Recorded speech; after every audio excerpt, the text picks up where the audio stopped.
अवस्थाओं की यात्रा। इसमें हम लोग देखते हैं कि जल जल को रासायनिक भाषा में H2O कहते हैं। क्या कहते हैं? जल जो है, जल को हम लोग तीन अवस्था में बांटते हैं। जल की तीन अवस्थाएं होती है।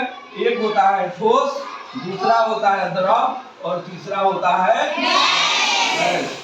ठोस जो है वह बर्फ के रूप में हम लोग देखते हैं। बर्फ जब आते हैं तो ठोस होता है।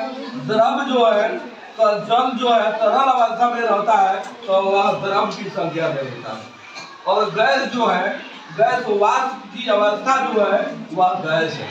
तो इस प्रकार हम लोग देखते हैं कि जल कितने अवस्था में पाए जाते हैं। ठोस को कहते हैं सॉलिड, द्रव को कहते हैं लिक्विड और गैस को कहते हैं। जल जो है, हमारा जल जो है रंगहीन होता है, जल का कोई रंग नहीं होता है। जल जो है गंधहीन होता है, कोई गंध नहीं होता है और स्वादहीन होता है, जल में कोई स्वाद नहीं होता है, नहीं होता है। उसके बाद देखते हैं कि जल को 0 डिग्री सेंटीग्रेड पर जल का जमाव बिंदु होता है, जल जमना शुरू हो जाता है।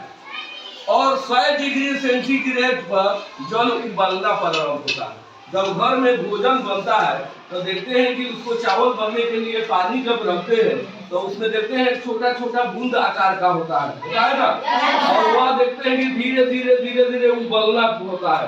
प्रारंभिक अवस्था जो 100 डिग्री तापमान, तो 0 डिग्री सेंटीग्रेड पर जल का क्या है, जमाव बिंदु।